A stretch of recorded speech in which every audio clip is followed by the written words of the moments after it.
Hi, and welcome to AmericanOutdoors.net. Today I'm going to talk to you about a little mini cultivator that I bought 2 years ago, and this is a Southland 43cc 2-cycle tiller. But before I go too far, if you have not watched earlier reviews that I've done, and they range from compact tractors to wood shop equipment, tools, I'm not doing a paid endorsement. These are not brand new out of the box. Nobody gave these to me for free in exchange for some sort of a testimonial. This one, for example, I've owned for 2 years. So I've put it through the paces, and I'm going to share my experiences with you, positive and negative, like I always do. But so anyway, let me get down to 2 years ago I bought this. It was in the spring. I think I paid $159, give or take, some sort of a special, and from a local farm store. Brought it home, got it out of the box. Assembly was pretty basic. Went through the owner's manual, read everything through. This has a 3-piece collapsible arms up here, 43cc 2-cycle, 7-inch wheels. The tines expand from 6 to 10 inches, 8-inch tines. It's gear drive, recoil pull, electronic on and off start. Pretty basic, but they had been pushing these at the time, and I thought I'd heard a lot of good things about these, so hey, why not? Now, I already use a rototiller on the back of our tractor. I've also got a 6-horse rear tine tiller, and so I had intended to use this for detail work and periodical cleaning up of our garden, get the weeds out of there, aerate the soil between the rows, and so on and so forth. So, last spring, first week I had this, we probably ran 2 to 3 tanks, full tanks of fuel through this. Really used it a lot, loved it. The very first day when I got fuel in this, primed it, turned the switch on, choked it. I think it started after the 3rd full. So really snappy, really peppy engine. Really impressed with the power. It's smooth. The handles up here have some kind of corrugated rubber grips, which are really comfortable. Right here's the throttle over here on the right side. It just didn't wear you out at the end of the day. And I was using this for hour after hour at a time in the beginning. And so I was really happy when I put it away. You know, like I said, I wasn't wore out. So after the first week, I let this sit for a few weeks, and before I go any farther, I should say, when it comes to 2-cycle engines, I religiously either burn through all the fuel that exists in the tank that day, or I drain it. And I'm not talking about winter storage, I'm talking about day-to-day use.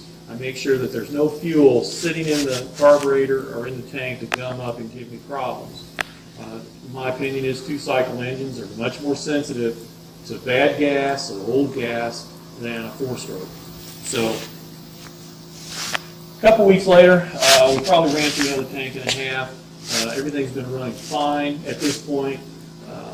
And I think about a month later, I took it out into the timber we've got out back, and I was actually turning over some soil back there along some trails, some really good black, rich dirt, and I wanted to bring it back up. So I brought quite a few loads of dirt up, and this little cultivator did a fine job. Cut through roots, no problems. Towards the end of the season, middle of the end of the season, it seemed to lose some power. I really didn't pay too much attention to it. By then, most of my ground has been tilled several times. It's pretty loose. Not having a lot of problems, but it just seems like it's starting to lose some power. Towards early August, it started to die on me after it would run for several minutes, and it would take 15 or 20 pulls to get it started. Well, you know, I'm not sure what the problem is. It's not going away. It's not getting better. So after another week or so, I bring it into the store that I bought it from. They take it in. They call me a week and a half later, and they say, hey, we got it ready for you. We had to replace the carburetor. Okay, you had to replace the carburetor. Okay, great. Bring it home. It runs maybe another 5 weeks, I think, with no issues at all. So, as I said before, I drain the gas out of the tank, drain the lines, blow the lines out, and I store it in my shop over the winter. Season 2, which is this year, this spring, got it out and started working it probably sometime around May. No real problems, nothing that I recall. Towards June, though, I started seeing the same symptoms again, where it was losing power. It started to act like it was starving for gas. You couldn't work the throttle to keep it running. You couldn't work the choke to keep it running. It would just die. And then you're stuck there. It would not hot restart after you let it sit for 10 or 15 minutes, and you pull the rope a couple dozen times. You'd get it to run, but it wasn't functioning. It had no power. Wouldn't cut through the dirt. It was useless. So took it back to the store again, and they took it back in again, and they called me a couple of weeks later, and they go, "Hey, it's ready to go. Had a bad carburetor." All right, gone through 2 carburetors. I guess it happens. Maybe I got the end run, and they put new carburetors on these in the factory. I don't know. So that was earlier this year.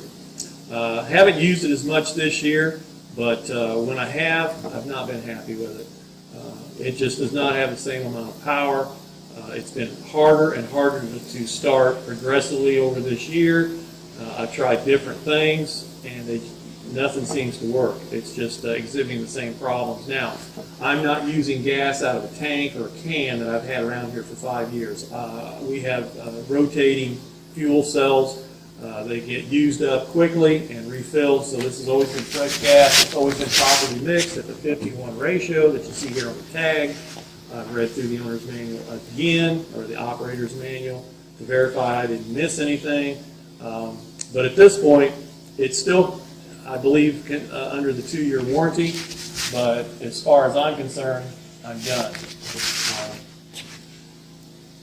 I have no more use for this piece of equipment because it's just not worth the trouble it takes to get it started and to keep it running, nor to take it back and have them continually fix it. Now, if you're researching the Southland 43cc cultivators online, you're going to read some great reviews, and you're going to probably see a few videos of these in action, and they're positive.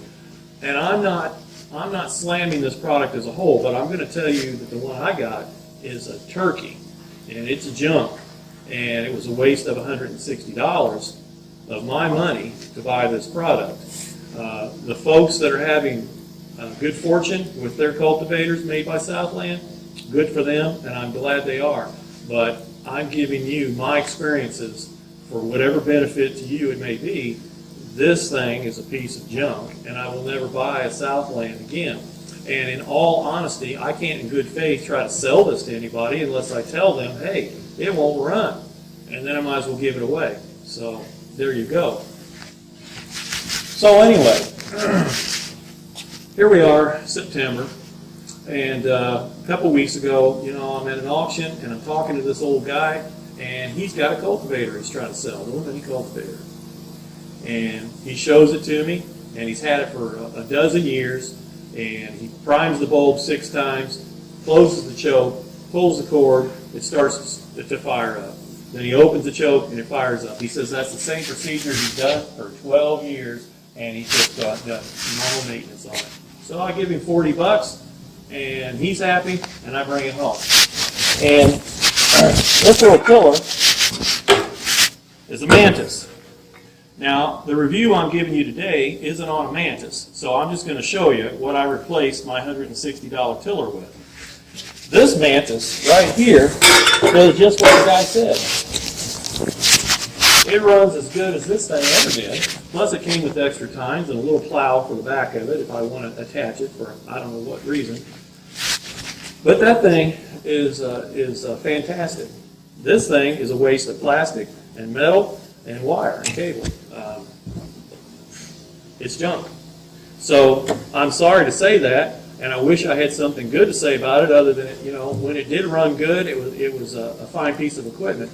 But you should not have to pay $160 for a tiller and have to keep taking it into a shop for carburetors and repeated maintenance when you know darn well what you're doing is what's expected to keep it running well.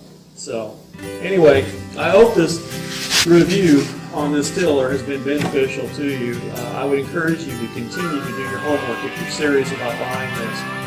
Well, I would not discourage you. Again, I'm telling you my experiences. So thank you for watching us here at AmericanOutdoors.net. You can also catch us on our YouTube channel as well as Facebook and our website, AmericanOutdoors.net. And if you got any questions about what I talked about today, feel free to post them. So thanks, folks, and I'll talk to you again soon. Bye-bye.